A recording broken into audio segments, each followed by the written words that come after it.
ഞാൻ ആദ്യമായിട്ട് ഉടുമ്പടി എടുത്തത് ഒക്ടോബർ 18, 2022 ഞാൻ ഇവിടെ ഇപ്പം നിൽക്കുന്നത് കൃപാസന മാതാവ് എനിക്ക് തന്ന പ്രത്യേക ഭയങ്കര ഒരു അത്ഭുതമാണ് എനിക്ക് നടന്നത്.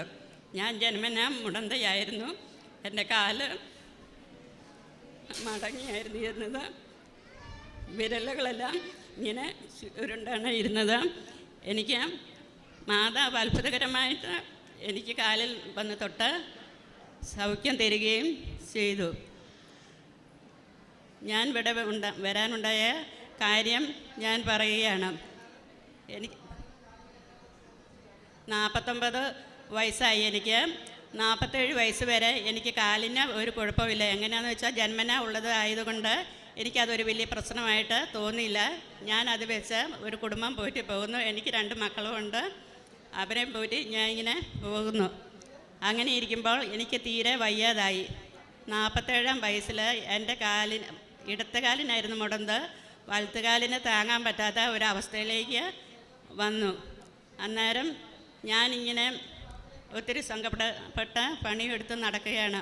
അപ്പോൾ ഞാനിങ്ങനെ എൻ്റെ ഇടവക പള്ളി പോകുമ്പം ഒരു ഗ്രോട്ടയുണ്ട്. അവിടെ മാതാവിനോട് പ്രാർത്ഥിക്കാൻ തുടങ്ങി. എനിക്കിനിയും ഇവിടെ കയറി തിരികെത്തിക്കാനും കുർബാന കാണാനും വരാത്ത അവസ്ഥയിലാണ്. ഈശോയുടെ കുരിശുരൂപത്തെ നോക്കി കരഞ്ഞുകൊണ്ട് ഞാൻ പറയും, എനിക്കിനിയും വലത്തുകാലം താങ്ങി നിന്ന് കുർബാന കാണാൻ പറ്റത്തില്ല. അതുകൊണ്ട് ഈശോ എനിക്ക് എന്താണെന്ന് വെച്ചാൽ ചെയ്തു തരണം. എനിക്ക് കുർബാന കാണുകയും വേണം. അങ്ങനെ ഇരിക്കുമ്പോൾ വചനം വായിക്കാൻ എനിക്ക് വലിയ താല്പര്യമുണ്ടായി. അങ്ങനെ ഞാൻ വചനം വായിക്കാൻ തുടങ്ങിയപ്പോൾ മത്തായിയുടെ സുവിശേഷം 11-ാം അധ്യായം 4-ാം വാക്യത്തിൽ ഇങ്ങനെ പറയുന്നു: അന്ധന്മാർ കാഴ്ച പ്രാപിക്കുന്നു, മുടന്തന്മാർ നടക്കുന്നു, കുഷ്ഠരോഗികൾ സുഖപ്പെടുന്നു, ബധിരർ കേൾക്കുന്നു, മരിച്ചവർ ഉയർപ്പിക്കപ്പെടുന്നു. ഞാൻ ഈശോയോട് പറഞ്ഞു, അങ്ങനെയാണെങ്കിൽ ഒരു കുടുംബം പോയിട്ട് ഞാൻ ഇത്ര കാലമായി ഇങ്ങനെ നടക്കുന്നു, എനിക്ക് സൗഖ്യം തരാമെങ്കിൽ ഞാൻ ഇതെല്ലാം വിശ്വസിക്കാം. അങ്ങനെ ഇരിക്കുമ്പോഴാണ് എൻ്റെ ഈ ചേച്ചി ഇങ്ങനെ വിഷമാവസ്ഥ കഴിയുമ്പോൾ ഈ ചേച്ചി കൃപാസനത്തെ പറ്റി എന്നോട് പറയുന്നു. ഞാൻ കൃപാസനത്തിൽ 2019 തൊട്ട് തുടങ്ങിയതാണ്. എനിക്ക് ഓരോ കാര്യം കിട്ടി. ഞാൻ സാക്ഷ്യം പറയുന്നുണ്ട്. അങ്ങനെ എനിക്ക് ഒരു 6 മാസം മുമ്പ് ഒരു കാശ് രൂപ എനിക്ക് തന്നു. അപ്പോൾ ഞാൻ മാതാവിനോട് ചെറുപ്പം മുതലേ ഭയങ്കര ഭക്തിയാണ്. അതുകൊണ്ട് ഞാൻ ആ കാശ് രൂപ സൂക്ഷിച്ചു വെച്ചു. അങ്ങനെ ഞാൻ ചേച്ചിയോട് ചോദിച്ചു, ഇവിടുത്തെ മാതാവും അവിടുത്തെ മാതാവും തമ്മിൽ എന്നാ ഇത്ര മാറ്റം ഇരിക്കുന്നത്? എനിക്ക് എല്ലാം തന്നെ മാതാവ് നടത്തി തരുന്നുണ്ടല്ലോ. ഇന്ന് വരെ എനിക്കൊരു കാര്യം നടത്തി തരാതെ ഇരുന്നിട്ടില്ല. അങ്ങനെ ഞാൻ ഇരിക്കുമ്പോഴാണ് ചേച്ചി എന്നോട് വരാനൊന്നും പറയുന്നില്ല. എനിക്ക് കാര്യങ്ങളൊക്കെ നടന്ന് കിട്ടുന്നതെന്നേ പറയുന്നുള്ളൂ. അപ്പം ഞാൻ പറഞ്ഞു, മാതാവിനോട് ഞാൻ എൻ്റെ മനസ്സിൽ പറഞ്ഞു, മാതാവ് കൃപാസന മാതാവ് എനിക്കൊരു അടയാളം തരാതെ ഇതൊന്നും ഞാൻ വിശ്വസിക്കത്തില്ല. അവിടെ കിട്ടി ഇവിടെ കിട്ടി എന്നൊന്നും പറഞ്ഞാൽ ഞാൻ വിശ്വസിക്കില്ല. എനിക്ക് തന്നെ കിട്ടിയാലേ ഞാൻ വിശ്വസിക്കുള്ളൂ. അങ്ങനെ ഇരിക്കുമ്പോഴാണ് ഞാൻ പറഞ്ഞു, എനിക്ക് കൃപാസനത്തിലൊന്ന് വരണം, മാതാവിനെ ഒന്ന് കാണണം, കൃപാസനം ഒന്ന് ചവിട്ടണം. ഇത്രയും മാത്രമേ ഉള്ളായിരുന്നുള്ളൂ എൻ്റെ ആഗ്രഹം. അങ്ങനെ ഞാൻ കൃപാസനത്തിൽ വരികയും മാതാവിൻ്റെ അടുത്ത് വന്ന് നിന്നതേ ഉള്ളൂ. ഒന്നും ചോദിച്ചില്ല മാതാവിനോട്. ഇനി ഇത് ഒരിക്കലും എനിക്ക് ഈശോ മാറ്റി തരുമെന്ന്, കാരണം ജന്മന തന്നതാണ്, അത് എനിക്ക് മരണം വരെ വഹിച്ചുകൊണ്ട് പോകാനുള്ളതാണെന്നാണ് ഞാൻ വിശ്വസിച്ചിരുന്നത്.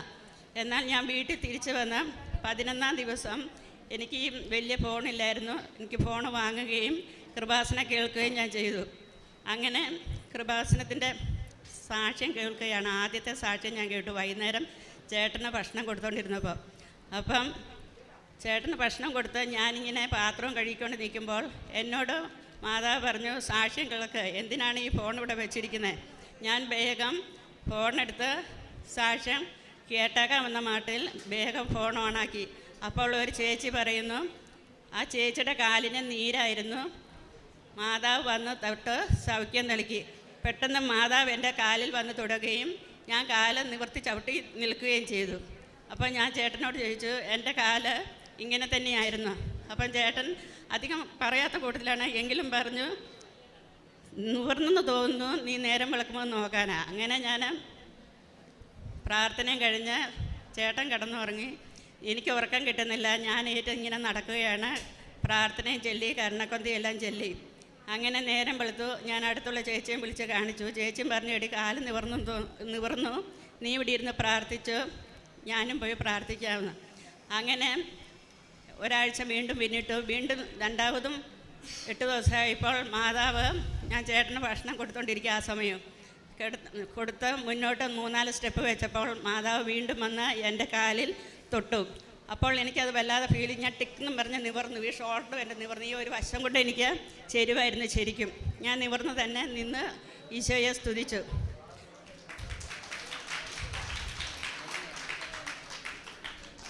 കാലിന് ശരിക്കും നീളക്കുറവ് തന്നെയായിരുന്നു, സാധനവും കുറവുണ്ടായിരുന്നു. ഞരമ്പുകളൊക്കെ ഇങ്ങനെ പിടിപ്പിക്കുകയാണ്.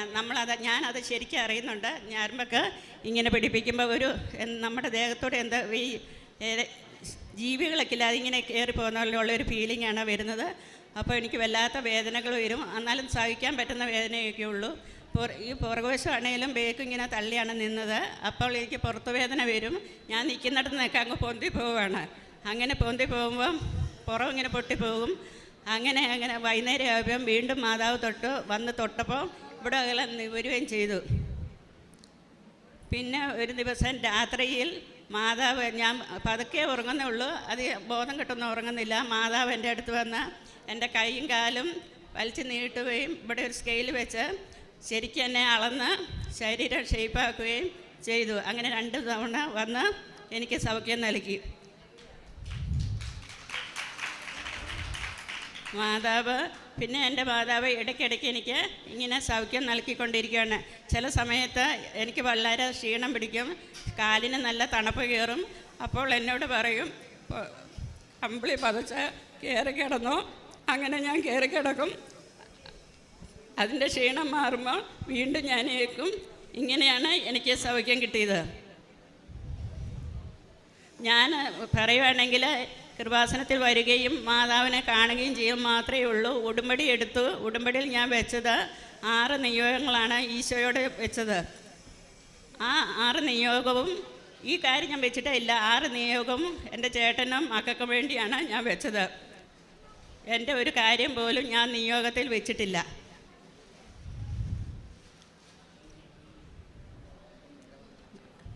പിന്നെ അതാണ് എൻ്റെ സാക്ഷ്യം. അത്ഭുതകരമായിട്ട് തന്നെ ജന്മന മുടന്തയായിരുന്ന ദൈവം എനിക്ക് പരിപൂർണ്ണ സൗഖ്യം തന്ന. എനിക്ക് വേദനയാണ്, ഭയങ്കര വേദനയായിരുന്നു. ആ വേദനയെല്ലാം എൻ്റെ മാറി. വേദന മാറ്റിയത് ഞാൻ അറിഞ്ഞില്ല. ഇത് കാര്യം പറയേണ്ടായിരുന്നു, ഞാൻ മറന്നു പോയതാണ്. പിന്നെ ഞാൻ കൃപാസനത്തിൽ വന്നു കഴിഞ്ഞാൽ ഒന്ന് കിടന്നുറങ്ങി ഏറ്റപ്പോൾ എൻ്റെ വേദനയെല്ലാം മാറി. പക്ഷേ ആ വേദന പോകുന്ന ഞാൻ അറിയുന്നില്ല. വേദന ഇല്ലാത്തത് കൊണ്ട് എനിക്ക് കാലിനെ അധികം ശ്രദ്ധിക്കേണ്ടിയും വന്നില്ല. അങ്ങനെ ഞാൻ 10 ദിവസം ജപമാലയ്ക്കെല്ലാം വീടുകളിൽ കൂടെ പോവുകയും ചെയ്തു. പിന്നെ ഒരു ചേച്ചിക്ക് കാലിൽ ഒരു എല്ല്, എൻ്റെ അടുത്തുള്ളൊരു ചേച്ചിയാണ്, കാലിൽ എല്ല് വളരുന്നുണ്ടായിരുന്നു. ആ ചേച്ചിയുടെ ഡേറ്റ് കുറിച്ചാണ് ആ എല്ല് ഓപ്പറേഷൻ ചെയ്യാൻ വേണ്ടി മുട്ടിൻ്റെ അവിടെ. ആ ചേച്ചി എന്നെ വന്ന് കാണിച്ചപ്പോൾ ഞാൻ ആ തൈലം തൊട്ട് ആ ചേച്ചിയുടെ എല്ല് തൂക്കുകയും കാശുരൂപം വെച്ച് പ്രാർത്ഥിക്കുകയും ചെയ്തു. അത്ഭുതകരമായിട്ട് ആ ചേച്ചിയുടെ എല്ല് താന്നുപോയി. അതുപോലെ തന്നെ എൻ്റെ മകൾക്കും ഒരു കുരു വന്നു ശരീരത്ത്. അതിൽ ഞാൻ ഇങ്ങനെ തൈലം തൊട്ട് തൂക്കുകയും കാശുരൂപം വെച്ച് പ്രാർത്ഥിക്കുകയും ചെയ്തു. ശരിക്കും അന്ന് രാത്രി തന്നെ ആസ്പത്രി കൊണ്ടുപോകേണ്ട ഒരു കേസായിരുന്നു അത്. അതും അത്ഭുതകരമായി മാതാവ് സൗഖ്യം തന്നു. പിന്നെ എൻ്റെ ചേട്ടന് അങ്ങനെ പള്ളി പോകില്ല. എന്നാൽ വിശ്വാസമുണ്ട് താനും പള്ളി പോകുകയില്ല. ഇപ്പോൾ ഞായറാഴ്ച ദിവസം മുടങ്ങാതെ പള്ളി പോവുകയും ചെയ്യും. പിന്നെ പള്ളി പോകാൻ ഞങ്ങൾക്ക് വീട്ടിൽ വണ്ടി ഉണ്ടെങ്കിലും വണ്ടി എടുക്കാൻ മകൻ ഇല്ലാത്തതുകൊണ്ട് ചേട്ടൻ ഓടിക്കാനും അറിയത്തില്ല. അത്ഭുതം എന്ന് പറയട്ടെ, ഞാൻ കൃപാസനത്തിൽ വന്ന് 2 ആഴ്ച കഴിഞ്ഞപ്പോൾ ചേട്ടൻ സ്കൂട്ടി ഓടിക്കുകയില്ല. അത്ഭുതകരമായിട്ട് ചേട്ടൻ ഒരു സ്കൂട്ടി വാങ്ങുകയും എന്നെ പള്ളിയിൽ എന്നും എത്തിച്ചു തരികയും ചെയ്യും.